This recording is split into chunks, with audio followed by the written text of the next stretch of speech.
अब एफपीओ के रूप में 5 बड़ी शक्तियां हैं। पहली शक्ति है बेहतर बार्गेनिंग, यानी कि मोलभाव की शक्ति।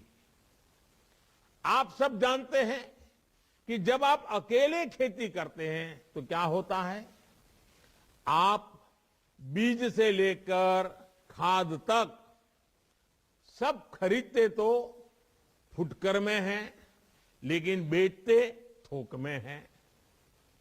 इससे लागत ज्यादा बढ़ती है और मुनाफा कम होता है। लेकिन एफपीओ के जरिए ये अब तस्वीर बदल रही है। एफपीओ के माध्यम से अब खेती के लिए जरूरी चीजें किसान थोक में खरीदते हैं और रिटेल में बेचते हैं। एफपीओ से जो दूसरी शक्ति किसानों को मिली है वो है बड़े स्तर पर व्यापार की। एक एफपीओ के रूप में किसान संगठित होकर काम करते हैं, लिहाजा उनके लिए संभावनाएं भी बड़ी होती है। तीसरी ताकत है इनोवेशन की। एक साथ कई किसान मिलते हैं तो उनके अनुभव भी साथ में जुड़ते हैं, जानकारी बढ़ती है, नए नए इनोवेशन के लिए रास्ता खुलता है। एफपीओ में चौथी शक्ति है रिस्क मैनेजमेंट की। एक साथ मिलकर आप चुनौतियों का बेहतर आकलन भी कर सकते हैं, उससे निपटने के रास्ते भी बना सकते हैं। और पांचवी शक्ति है बाजार के हिसाब से बदलने की क्षमता।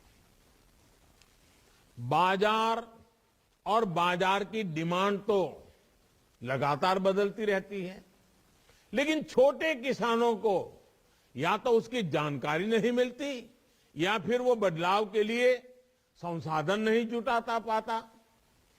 कभी सारे लोग एक ही फसल बो देते हैं और बाद में पता चलता है कि उसकी डिमांड ही कम हो गई।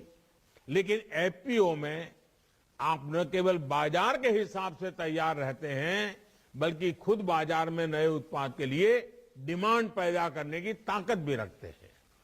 साथियों, एफपीओ की इसी शक्ति को समझते हुए आज हमारी सरकार ने उन्हें हर स्तर पर प्रोत्साहित कर रही है।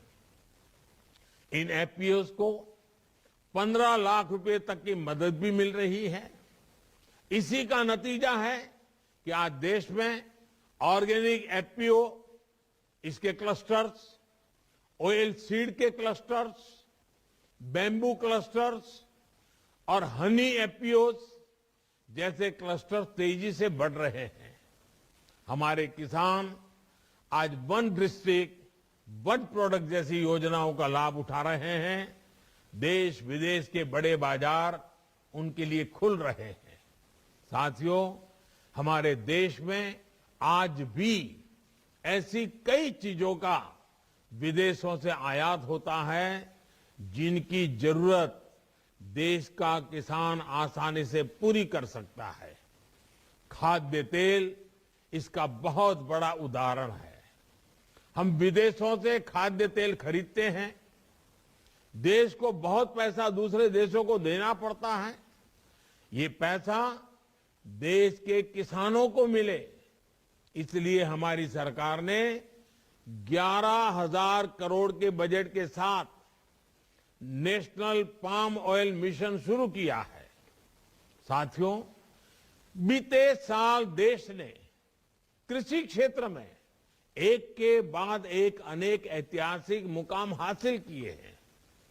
कोरोना की चुनौतियों के बाद भी आप सबने अपनी मेहनत से देश में अन्न उत्पादन को रिकॉर्ड स्तर पर आप लोग ले जाकर के दिखाया है। बीते साल देश का अनाज उत्पादन 300 मिलियन टन तक पहुंचा है। हॉर्टिकल्चर, फ्लोरिकल्चर, बागवानी, फल फूल की खेती में अब उत्पादन 330 मिलियन टन से भी ऊपर पहुंच गया है। 6-7 वर्ष पहले की तुलना में देश में दूध उत्पादन भी लगभग 45% बढ़ा है। यही नहीं, अगर किसान रिकॉर्ड उत्पादन कर रहा है तो देश एमएसपी पर रिकॉर्ड खरीद भी कर रहा है। सिंचाई में भी हम पर ड्रॉप मोर क्रॉप को बढ़ावा दे रहे हैं।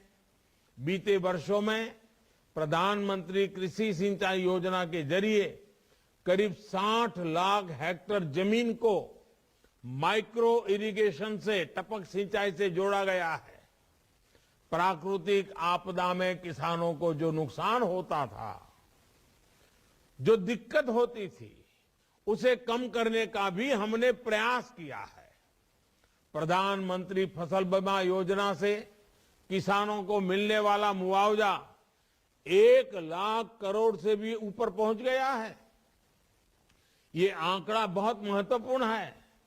देश भर के किसानों ने करीब 21,000 करोड़ रुपए ही प्रीमियम के तौर पर दिए, लेकिन उन्हें मुआवजे के तौर पर 1 लाख करोड़ रुपए से ज्यादा मिले।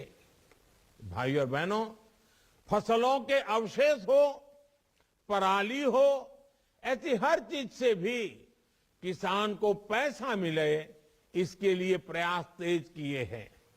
कृषि अवशेषों से बायोफ्यूल बनाने के लिए देश भर में सैकड़ों नए यूनिट्स लगाई जा रही हैं।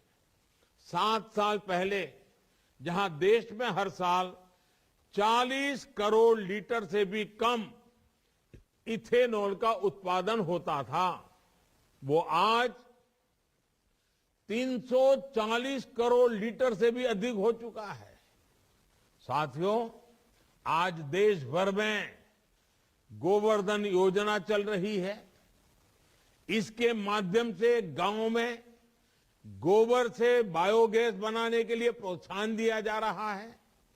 बायोगैस का उपयोग बढ़े, इसके लिए भी देश भर में प्लांट लगाए जा रहे हैं। इन प्लांट से हर साल लाखों टन उत्तम ऑर्गेनिक खाद भी निकलेगी, जो किसानों को कम दाम पर उपलब्ध रहेगी। जब गोबर का भी पैसा मिलेगा तो ऐसे पशु भी बोझ नहीं लगेंगे जो दूध नहीं देते या जिन्होंने दूध देना बंद कर दिया है। सब देश काम आए, कोई बेसहारा ना रहे, ये भी तो आत्मनिर्भरता ही है। साथियों, पशुओं का घर पर ही इलाज हो, घर पर ही कृत्रिम गर्भाधान की व्यवस्था हो, इसके लिए आज अभियान चलाया जा रहा है। पशुओं में फूट एंड माउथ डिसीज, खुरपका मुंहपका के नियंत्रण के लिए भी टीकाकरण मिशन चल रहा है। सरकार ने कामधेनु आयोग का भी गठन किया है। डेयरी सेक्टर के इंफ्रास्ट्रक्चर के लिए हजारों करोड़ रुपए का विशेष फंड बनाया है। ये हमारी ही सरकार है जिसने लाखों पशुपालकों को किसान क्रेडिट कार्ड की सुविधा भी जोड़ा है। साथियों, धरती हमारी माता है और हमने देखा है कि जहां धरती माता को बचाने का प्रयास नहीं हुआ, वो जमीन बंजर हो गई। हमारी धरती को बंजर होने के बचाने का एक बड़ा तरीका है